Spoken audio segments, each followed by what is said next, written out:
nga pala, kumustahin natin ang Davao City ngayong August 29, Martes. Ito yung pinaka full blast talaga ng eskwela. Sure na talaga to, no? Ibig sabihin lahat balikan na. Mapa nursery, elementary, grade school, high school, college, no? So balik na lahat sa eskwela. So ito yung Kapitan Tomas Monteverde. Nalagpasan na natin. So far, kita nyo naman yung sitwasyon. Marami mga estudyante dyan sa unahan, no? Mga nag-aabang ng mga sundo. Ang iba naman ay nag-aabang ng mga jeep na masakyan. Kaya kita nyo na may mga CTTM muna tayo nakatalaga. Tsaka may mga jeep na dami ng mga sasakyan na dumadaan. So medyo traffic na siya. Tapos dito naman na area is UM, UMBN, Wild FM, Retro 95.5, DXUM. So UM pa rin to dito na area within the vicinity of UM. Kaya maraming tao, maraming mga estudyante, guro, mga empleyado, no? Kasi full blast, balik to eskwela na.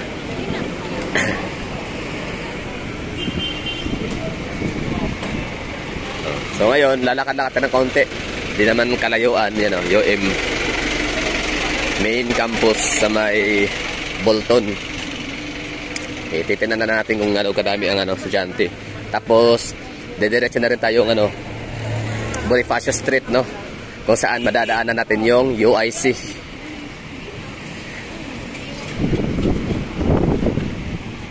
So syempre yung Ateneo, hindi na siguro natin dadaanan yan, gawa nung alam naman natin, di ba, na lagi-lagi talaga yung lugar na yan ay matao. Hindi lang kasi mga estudyante dyan ng Ateneo ang mga nag-aabang ng sakayan, maging mga taga ibang eskwelahan dito.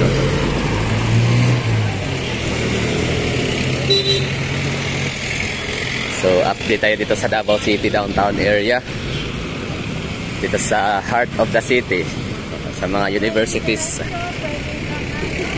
schools and universities. Kanina pa lang, no, nung nadaanan natin nung sumakay tayo ng Route 13 doon sa likod ng Gaisano Mall, kung saan may mga estudyante. Diba, ang dami natin nakikita ng mga estudyante doon ng mga taga San Pedro College and taga Holy Cross College of Davao. Wala na, no? Yung mga nagdaang araw, mga linggo na tayo nagbablog dito sa area na to, wala tayong makitang masyadong mga sasakyan, walang masyadong tao naglalakad. In short, no, parang boring. Kasi wala, part kasi ng vlog natin yung talagang magiging parang bustling and busy streets, no?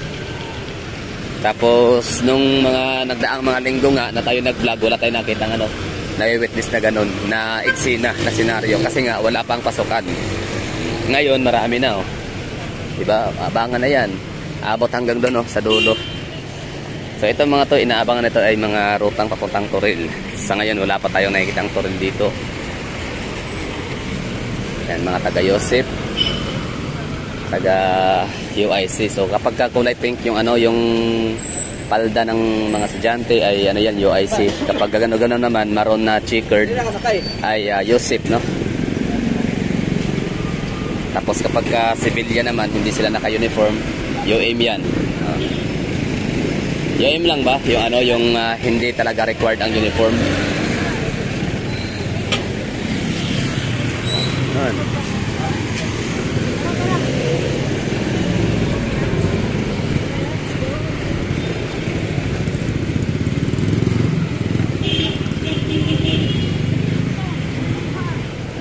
Diba? Padami na padami. Estudyante, siksikan sa mga sasakyan. Hindi ka na pwedeng maarte dito ngayon. Hanggat may hintong jeep sa'yo, sunggaban mo na. Kaysa matatagalan ka makauwi, magugutom ka, diba? Nakapagod kayo mag-aaral, nahagutom. Diba? Kaya pagkatapos mag-aaral, wala ka na ibang iisipin. Gusto mo na ay umuwi nang malaman kung anong may bahaw ba, kung ano ba pwedeng ma-chichibog, So dito ngayon na area na to, wala nang masyadong wala na sila. Isa, dalawa, tatlo, no? Tatlo na lang, kasi dati nung wala pa tong gusali na to, yan, Synergia, Taytay Mega Changi, tsaka Watson's Pharmacy. Itong gusali na yan dati, kumbaga parang vacant slot yan na may mga tulda-tulda, mga natitinda ng mga tusok-tusok, quick-quick, isaw, mga maruya, no? Mga snackan. So ngayon, tatlo na lang sila. Kasi mga ganyang mga paninda kahit paano, no? Nakatulong din naman talaga sila sa mga taong nagugutom. Mas estudyante madalas. May mga sobra pa sa kailangan allowance. Mayroon pa silang mga 20 pesos. So, panlaman na ng tiyan yan. 10 pisong maruya, 10 pisong buko Diyos. Ayun, so, bago umuwi. Ayan, busy na yung lugar. Pati lato-lato. Present.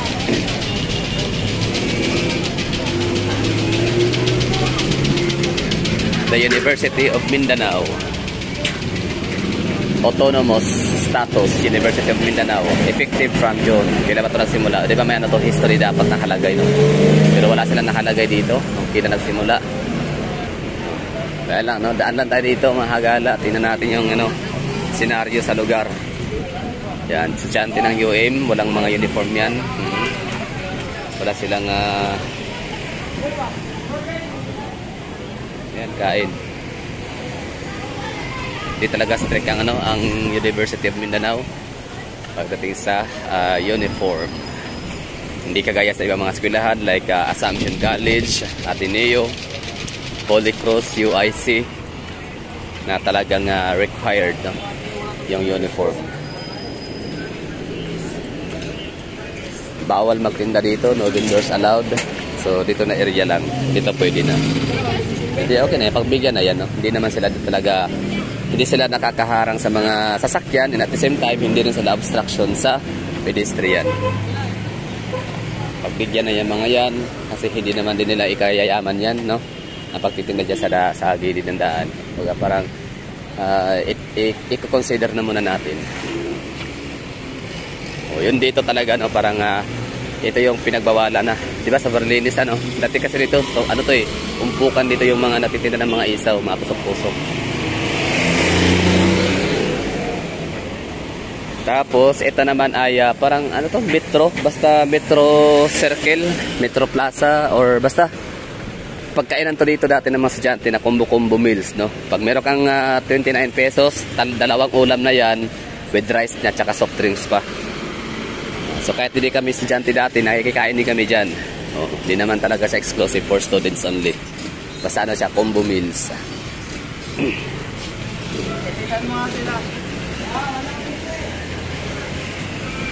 Itong nilalakaran nating corridor alley is Gaisano Center.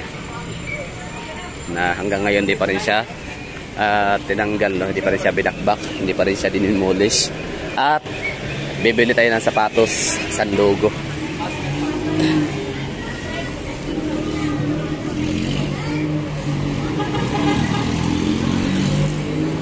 Yan sila, sir. Pabisi-bisiklita sila. Okay yan, exercise. Ito pala. Okay, no? So, tapos na tayo review or tawag nito, mag-canvas ng bibilihin ating brand, no? Sandogo, may favorite talaga yan, all-time favorite. Mura lang, tapos durable pa. Okay, so balik tayo dito sa kalsada. Ayan, mga estudyante, no? Lulan talaga lagi. Misto lang mga estudyante ang mga sakay ng mga jeep na nakikita natin dito sa Davao downtown area, diba? Tapos ngayon dito tayo sa may Bonifacio at titignan natin yung estudyante, no? Mga taga UIC.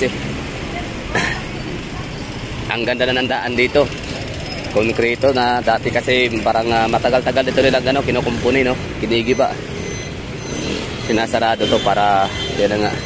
Ito, umayos na siya, maganda na. Okay, kain tayo ng mangga. Linis, ganda, no? Nakakahanga talaga. Linis ng kalsada, maaliwalas sa hindi masakit sa mata ba.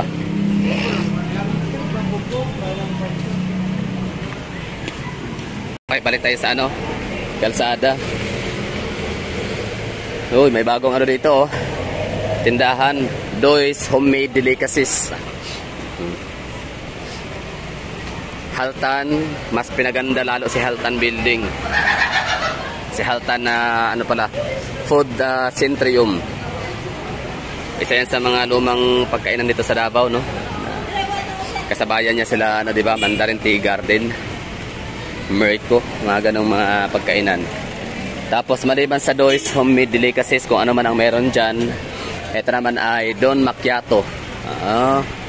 Caramel, cappuccino, macchiato, chicken house. Tapos yung kinakainan naming kantin dati dito, kung andito pa ba? Andito pa rin, no? Existing pa rin sila. Kaso nga lang, mukhang matamlay na. Hindi na sila ganun ka lively or wala na masyadong kumakain. Tapos dito rin yung Malatibas nung araw. Shout out, no? Sino ba yung nakakatry dito na, no? Kumain. Kasi may Malatibas ito, ano? Yung barbecue. Ito na yata ito ngayon, di ba?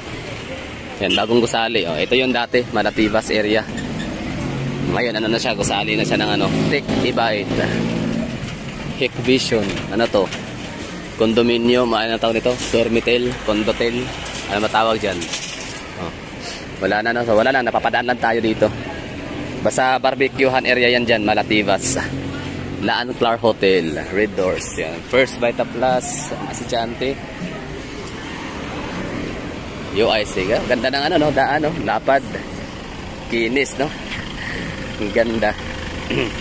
Ang linis ng daan, malawak, malapad. Oh. Talagang kapag ka sinabing pink, no, automatic maiisip natin UIC. Yan talaga yung trademark nila. Kulay pink.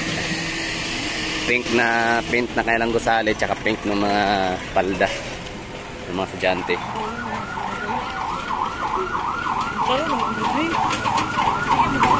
Tsaka sikat din sila sa ano, ha, mga nutritionist, no. Isa ang ano, UIC sa may manufacturer ng mga magagaling na mga nutritionist sa buong Davao, Mindanao. I don't know kung sa buong Pilipinas ba. Kasi ito pala yung Dover Lane. Dover Lane.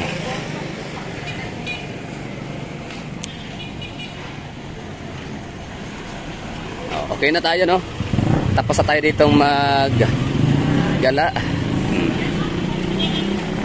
Back to normal. Kasi ganyan yung ano eh, ganyan yung mga senaryo na normal kapag back to school na talaga. Kasi may mga quick, mga tusok-tusok, di ba? Mga street foods, mga isaw-isaw, yan, no? Paborito ng mga estudyante, pang snack, no? Pagkatapos mag-eskwela.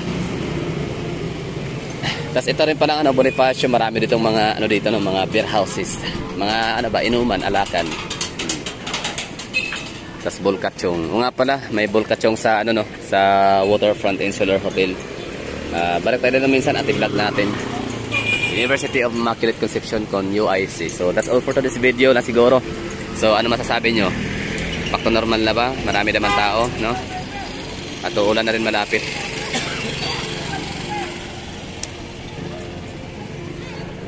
So, yun na. Okay na, no? So, marami na tao. Normal na. Literal, legit na full blast na talaga. Balik sa eskwela na talaga lahat.